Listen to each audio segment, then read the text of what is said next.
चेहरे से तो बहुत ही मासूम और सीधी लगती हो, मगर हो बहुत ही चालाक और होशियार लड़की। मेरे बेटे को मोहब्बत के नाम पे प्लानिंग करके ट्रैप किया है तुमने। मुझे ईमान से मिलना है, मैं ईमान की दोस्त हूँ। वो अंदर है, मैं उन्हें बता के आता। कौन है और ये तुमने इन्हें अंदर कैसे आने दिया? ये ईमान बीबी की दोस्त है, उन्हें मिलने के लिए आई। इनसे कहो यहाँ कोई ईमान नहीं रहती और आइंदा यहाँ आने की जुर्रत ना करें।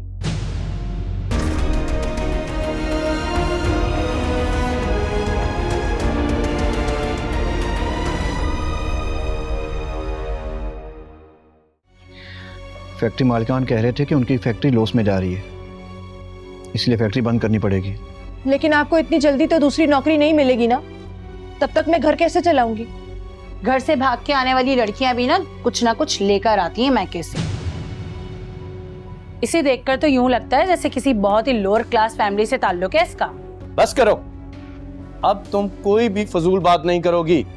मगर आपके माँ बाप कौन सी लंबी चौड़ी जायदाद छोड़ के गए जिसे बेच के आप कारोबार करना चाहते हैं? ज्यादा तंज करने की जरूरत नहीं है, तुम्हारे पास कुछ जेवर और कुछ सेविंग तो होगी ना। देखो तैमूर बेटा, अब तुम कोई बहाना नहीं करोगे। तुम्हारी माँ भी आई है तुम्हें लेने के लिए, अब तुम बिल्कुल इनकार नहीं करोगे। तो ठीक है, मैं ईमान से बात करता हूँ, अगर उससे कोई एतराज नहीं है तो हम चलते हैं आपके साथ। तुम्हारी मर्जी के बगैर कुछ भी नहीं होगा। मैं मम्मी पापा को जाकर मना कर दूंगा कि हम नहीं जा रहे। लेकिन मैं आपको आपके पेरेंट्स से दूर नहीं करना चाहती। आप उनकी इकलौती औलाद हैं, आपको उनके साथ रहना चाहिए। नहीं, देख लेते हैं वो। कल मैं आता हूँ ना ऑफिस, उसके बाद देख लेंगे। नहीं, उसका इतना मसला नहीं है, वो भी आकर देख लेता हूँ मैं। हाँ अच्छा ठीक है, हाँ बुला लो बुला लो। चल ओके, अल्लाह हाफिज। तैमूर, अब आप खुश हैं ना? हाँ, मुझे अब कोई टेंशन नहीं है। मम्मी पापा ने तुम्हें अपनी बहू कबूल कर ली है। अब हम सब मिलकर हंसी खुशी इस घर में रहेंगे।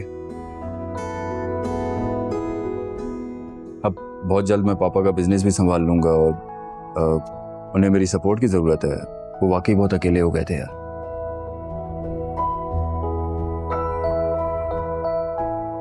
क्या हुआ, तुम खुश तो हो ना? कोई प्रॉब्लम तो नहीं? हाँ, मैं खुश हूँ, मुझे कोई प्रॉब्लम नहीं है, आप परेशान मत हो। चलो फिर मैं तुम्हें सारा घर दिखाता हूँ और दूसरे मुलाजमों से भी मिलवाता हूँ, ताकि तुम्हें कोई प्रॉब्लम ना हो। ठीक है, आ जाओ।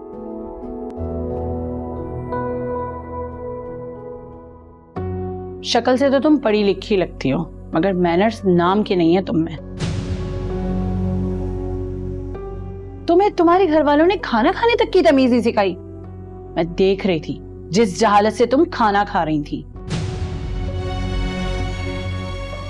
अगर किस्मत से इस खानदान की बहू बनी गई हो ना, तो थोड़ी सी तमीज सीख लो। कम से कम तैमूर की इज्जत का ही ख्याल कर लो। और कल को हमारे घर कोई गेस्ट आते हैं तो उनके सामने भी इसी बदतमीजी से खाना खाओगी तो हमारी इतनी इंसल्ट होगी। अब उन लोगों को क्या मालूम कि तुम किस क्लास से बिलोंग करती हो। भाई वो तो तुम्हें हमारी ही क्लास जैसा समझेंगे ना।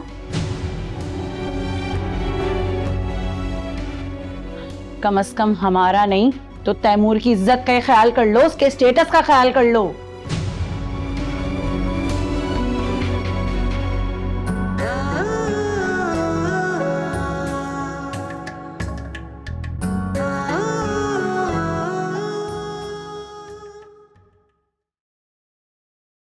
ठीक कह रही हो फातिमा, अगर तुम मेरा साथ ना देती तो जाने मेरे साथ क्या हो जाता। तुमने मेरा बहुत साथ दिया है, तुम मेरी बहुत अच्छी दोस्त हो, तुम्हारा बहुत शुक्रिया। मैं हमेशा तुम्हारे साथ हूँ और अब तो तैमूर भाई भी तुम्हारे साथ हैं। तुम्हें अब किसी बात की टेंशन लेने की जरूरत नहीं है, तैमूर भाई सब संभाल लेंगे। ठीक कह रही हो तुम। अब तो तैमूर ही मेरा आखिरी सहारा है, वरना भाई भाभी ने तो मुझे मुर्दा ही समझ लिया है। हाँ तो तुम भी उन्हें क्यों याद करती हो? ऐसे बेमुरवत लोगों को याद रखने की जरूरत नहीं है। वैसे तुमने अच्छा किया कि तैमूर भाई की बात मानकर अपने ससुराल आ गई, वरना अगर तुम्हारी वजह से तैमूर भाई अपने पेरेंट्स को छोड़ देते तो जिंदगी में किसी वक्त उन्हें पछतावा जरूर होता। और सबसे अच्छी बात तो ये है कि तैमूर भाई के पेरेंट्स ने भी तुम्हें खुशी खुशी अपनी बहू तस्लीम कर लिया है। पता नहीं यार, इस बारे में मैं कुछ नहीं कह सकती। क्या मतलब है तुम्हारा? क्या तुम्हारे ससुराल वालों ने तुम्हें तस्लीम नहीं किया है? पता नहीं यार, मगर तैमूर की अम्मी का रवैया मेरे साथ बहुत अजीब सा है। वो ऐसे मुझसे उखड़ी उखड़ी नाराज सी रहती हैं जैसे उन्होंने मुझे ज़बरदस्ती कबूल किया हो। वो दौलतमंद ही नहीं, बहुत मगरूर भी हैं, और हम जैसे मिडिल क्लास लोगों को वो बहुत ही हकीर और कमतर समझती हैं। दौलतमंद तो होते ही ऐसे हैं, मगर ये बताओ कि तैमूर भाई का रवैया तो तुम्हारे साथ ठीक है ना? हाँ, तैमूर तो बहुत अच्छा है, मेरा बहुत ख्याल रखते हैं। और सच पूछो तो मैं सिर्फ तैमूर की खातिर इस घर में आई हूँ, वरना मैं तो उनके साथ एक छोटे से घर में भी बहुत खुश रह सकती थी। और तुम्हें पता है, उनकी अम्मी के रूड बिहेवियर के बारे में मैंने उनको कुछ भी नहीं बताया। मैं नहीं चाहती कि वो मेरी वजह से दोबारा अपने पेरेंट्स को छोड़ दें। तुमने बिल्कुल ठीक किया। अब तैमूर भाई को सारी जिंदगी तुम्हारी कदर रहेगी, क्योंकि तुमने उनकी खुशी का ख्याल रखा है। और रही बात उनके पेरेंट्स की, तो उनकी बातों को दरगुजर कर दिया करो। वो कब तक अपनी जिद पर रहेंगे? एक ना एक दिन तुम्हें ज़रूर कबूल कर लेंगे, क्योंकि तुम बहुत अच्छी हो। खुदा करे यार, बस ऐसे ही हो। तुम मेरे लिए दुआ करना। मैं तो तुम्हारे लिए हमेशा दुआ करती हूँ और करती ही रहूँगी। अच्छा, ये बातें छोड़ो, तुम मुझे ये बताओ, मेरे घर कब आ रही हो?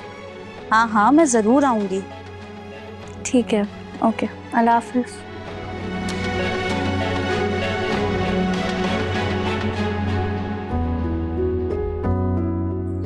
आई एम सॉरी यार, बाबा बहुत इंसिस्ट कर रहे थे, वरना तेरा साथ कभी ना छोड़ता मैं। यार तुझे सॉरी करने की क्या जरूरत है? तूने कुछ गलत तो नहीं किया। और वैसे भी तेरे घर वालों पे तेरा हक बनता है।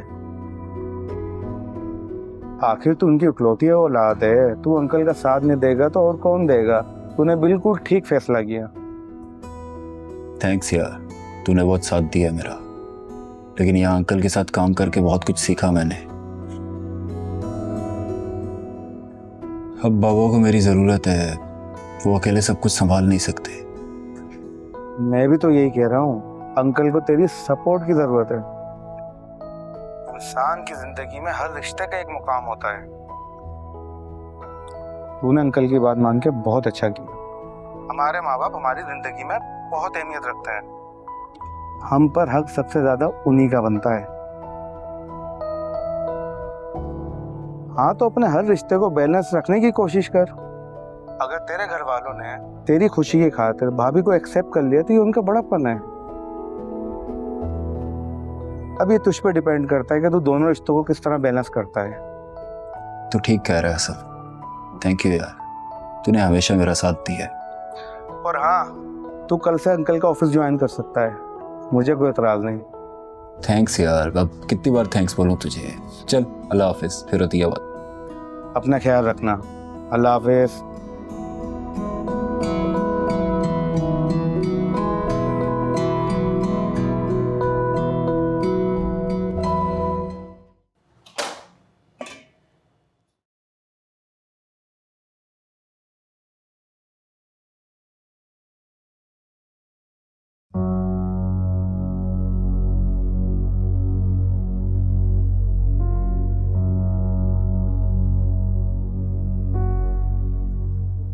सुनो,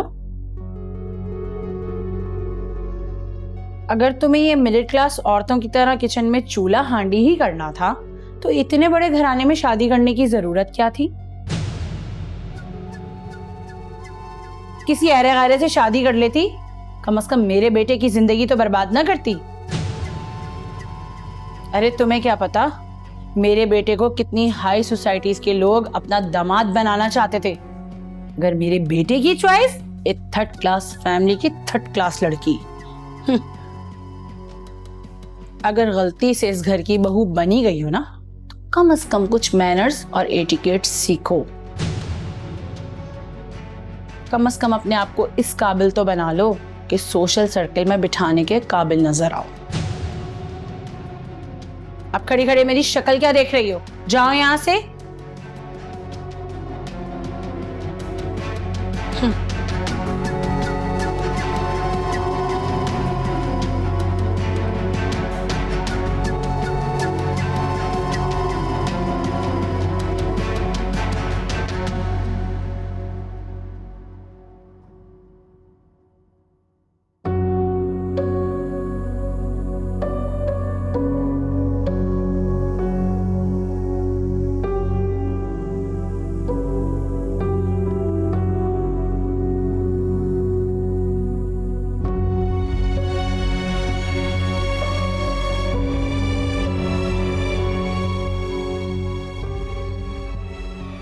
चेहरे से तो बहुत ही मासूम और सीधी लगती हो, मगर हो बहुत ही चालाक और होशियार लड़की।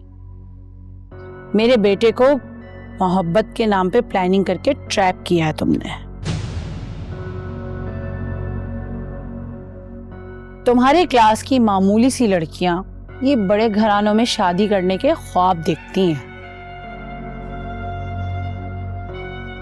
ताकि उन्हें अपने हुस्न के जाल में फंसा सकें। नहीं आंटी, मैंने ऐसा कुछ भी नहीं किया। मुझे तैमूर की दौलत में कोई दिलचस्पी नहीं है। मैं उससे मोहब्बत करती हूँ। मुझे जिस भी हाल में रखेंगे मैं खुश रह लूंगी। अच्छी तरह जानती हूँ मैं तुम जैसी क्लास की लड़कियों को, जो अपने शौहर को कंट्रोल करके अपने इशारों में नचाती हैं। बस अब मैं इससे ज्यादा अपनी इंसल्ट बर्दाश्त नहीं करूंगी। मैं अब तक चुप थी सिर्फ तैमूर की वजह से, मगर अब और नहीं। वरना क्या कर लोगी तुम? तुम्हारी औकात क्या है मेरे सामने जबान खोलने की? मेरी एक बात अच्छी तरह याद रखना, तुम्हें इस घर में ना सिर्फ अपने बेटे की वजह से बर्दाश्त कर रही हूं। और हाँ, खबरदार जो उसे मेरी तरफ से तुमने बदजन करने की कोशिश की तो मैं तैमूर की जिंदगी से आउट कर दूंगी। समझी तुम? गलती से भी कोशिश नहीं करना कि मेरे खिलाफ अपना मुंह खोलो तुम उसके सामने।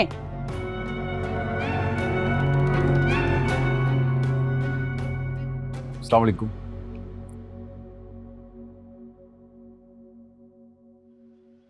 क्या हुआ, आप इतना घबरा क्यों रही हैं? नहीं वो क्या बात है मम्मी, सब खैरियत तो है ना? हाँ, वो मैं पूछने आई थी कि डिनर के लिए तुम लोगों का कहीं बाहर जाने का प्रोग्राम है या नहीं? नहीं, हमारा कोई ऐसा प्लान तो नहीं था वैसे। आप क्यों पूछ रही हैं? अगर नहीं है तो बना लो भाई। अपनी वाइफ को बाहर लेके जाओ, कहीं आउटिंग करो। बिजनेस के लिए, काम के लिए सारी जिंदगी पड़ी हुई है। अभी तुम्हारी नई नई शादी हुई है, लाइफ को एंजॉय करो।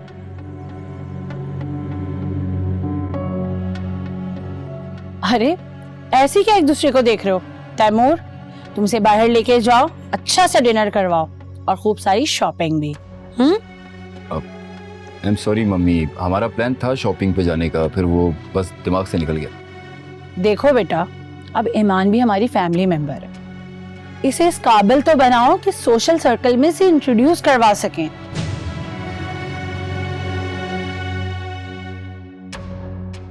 वरना हमें शर्मिंदगी का सामना करना पड़ेगा। कम से कम अपने स्टेटस के लेवल का तो बना लो।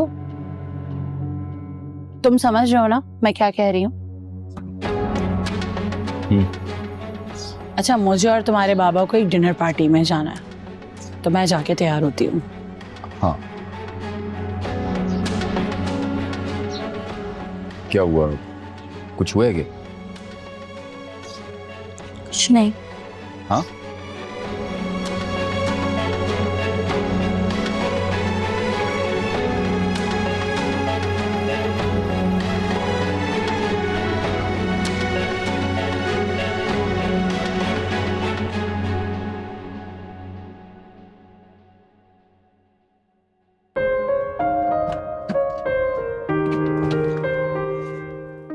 चलो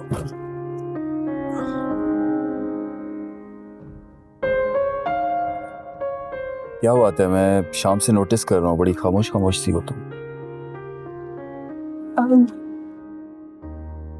अगर मैंने तैमूर को उसकी माँ की सच्चाई बता दी और उसकी अम्मी ने सचमुच तैमूर को मेरे खिलाफ कर दिया तो मैं क्या करूँगी? मैं तो वापसी की सारी कश्तियाँ जला कर आई हूँ। मेरे पास अब वापसी का कोई रास्ता नहीं है। फातिमा ठीक कह रही थी, मुझे तैमूर को सब कुछ ना बताकर उसकी अम्मी को इग्नोर करना होगा। क्या हुआ, क्या सोच रही है? नहीं कुछ नहीं, बस वो मेरे सर में थोड़ा सा दर्द है ना, तो इसलिए बात करने का दिल ही नहीं कर रहा। अरे तो मुझे पहले बताना था ना, हम लोग शॉपिंग का प्लान कैंसिल कर देते। अब नहीं, इतना भी दर्द नहीं है, मेडिसिन लूंगी तो ठीक हो जाऊंगी। ठीक है, और मैं तुम्हें अपने हाथों से कॉफी बनाकर पिलाऊंगा, उससे तुम्हारा सर का दर्द ऐसे सेट हो जाएगा। सही, चले चलिए। चलो।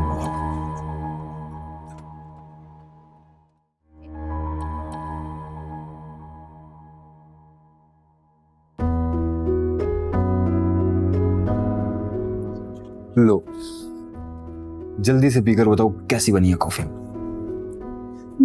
देखने में तो अच्छी लग रही। रियली तैमूर, बहुत अच्छी कॉफी बनाई है आपने। अब कैसा फील कर रही हो तुम? सर दर्द काफी ठीक हो गया है। तुम्हें पाकर बहुत खुश हूं मैं ईमान। अपनी सारी जिंदगी हंसी खुशी तुम्हारे साथ गुजारना चाहता हूं। मम्मी पापा की नाराजगी थी, अब वो भी खत्म हो गई है। यकीन मानो मेरे दिल से बहुत बड़ा बोझ खत्म हो गया है। लेकिन तुम खुश हो ना? तुम्हें कोई प्रॉब्लम तो नहीं?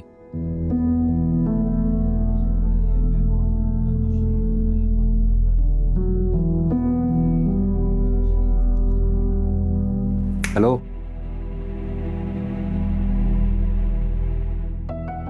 मैं बहुत खुश हूँ तैमूर। जब तक आप मेरे साथ रहेंगे कोई दुख दर्द मेरे करीब नहीं आ सकता। बस आप कभी मेरा साथ मत छोड़िएगा। कभी नहीं छोड़ूंगा, हमेशा तुम्हारे साथ रहूंगा।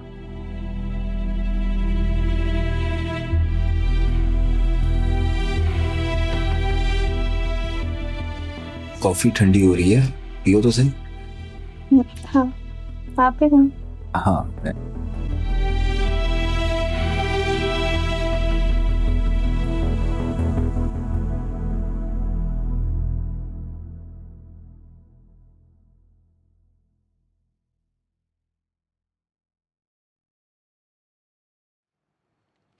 इतनी सी आमदनी में क्या होगा अरशद? महंगाई कितनी बढ़ गई है। तुम इस छोटे से स्टोर से क्या होगा? तुम कुछ और क्यों नहीं सोचते? तो क्या करूं मैं?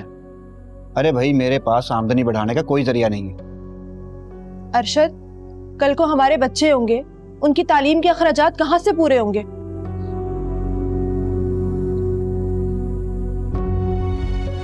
इसलिए मैंने कुछ सोचा है कि हम अपने घर का ऊपर वाला पोर्शन किराए पे दे देते हैं।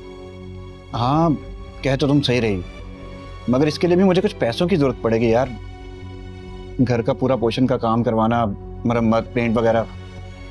हाँ, कह तो आप ठीक रहे हैं।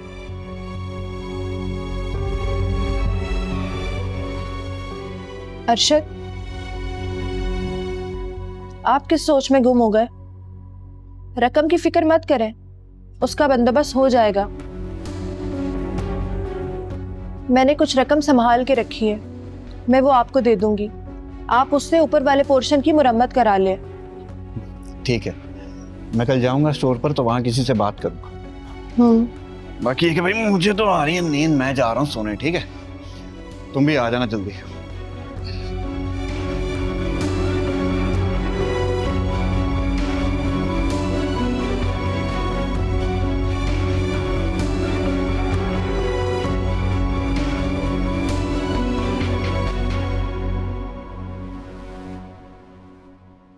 मुझे ईमान से मिलना है, मैं ईमान की दोस्त हूँ। वो अंदर है, मैं उन्हें बता के आता कौन है? और ये तुमने इन्हें अंदर कैसे आने दिया? हूँ। ये ईमान बीबी की दोस्त है, उन्हें मिलने के लिए आई। इनसे कहो यहाँ कोई ईमान नहीं रहती और आइंदा यहाँ आने की जुर्रत ना करें। उस गवार लड़की को बर्दाश्त कर रही हूँ, यही बहुत है। चलो बीबी।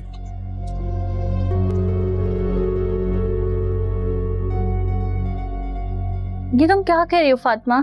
ऐसा कैसे हो सकता है? ठीक कह रही हूँ, मैं तो वहाँ तुम्हें दावत के लिए इनवाइट करने आई थी, मगर तुम्हारी सास ने मेरी बहुत इंसल्ट की है। उन्होंने तो मुझे तुमसे मिलने घर के अंदर भी नहीं आने दिया और आइंदा वहाँ आने के लिए भी मना कर दिया। I am so sorry Fatima, मैं तुमसे बहुत शर्मिंदा हूँ। मेरा यकीन करो, मुझे इस बारे में कुछ भी नहीं पता। जानती हूँ तुम्हारी सास ने मुलाजमों को तुम्हें बताने से मना कर दिया होगा, लेकिन मैंने सिर्फ तुम्हारी वजह से बर्दाश्त कर लिया, वरना आज तक किसी ने मेरी इस तरह इंसल्ट नहीं की। I am so sorry Fatima, मैं तुमसे सच में बहुत शर्मिंदा हूँ। आंटी को इस तरह तुम्हारे साथ बिहेव नहीं करना चाहिए था। तुमने ठीक कहा था, तुम्हारी सास वाकई एक मगरूर औरत है। मेरी ही गलती है, मुझे वहाँ आने से पहले इस बारे में सोचना चाहिए था। मुझे तुम्हारे लिए वाकई बहुत दुख हो रहा है फातिमा, लेकिन प्लीज़ तुम मुझसे नाराज़ मत होना। एक तुम ही तो हो जो मुझे समझती हो, जिससे मैं अपने दिल की सारी बातें करती हूँ। अम्मी के जाने के बाद एक तुम ही तो हो जिसने मुझे सहारा दिया है, वरना मैं तो बहुत अकेली पड़ जाती। अगर तुम ना होती तो पता नहीं मेरा क्या होता। कैसी बातें कर रही हो यार, मैं तुमसे क्यों नाराज़ होंगी? तुम्हारा इसमें क्या कसूर है? वैसे भी मैं उस घर में तुम्हारी पोजीशन समझ सकती हूँ। तुम्हें खुद को मजबूत करना होगा, वरना मुझे लगता है तुम्हारी सास तुम्हें बसने नहीं देंगी। कहीं ऐसा ना हो वो तैमूर भाई को तुम्हारे खिलाफ कर दें, तुम्हें उनसे होशियार रहना होगा। तुम ठीक कह रही हो, मैं ख्याल रखूंगी।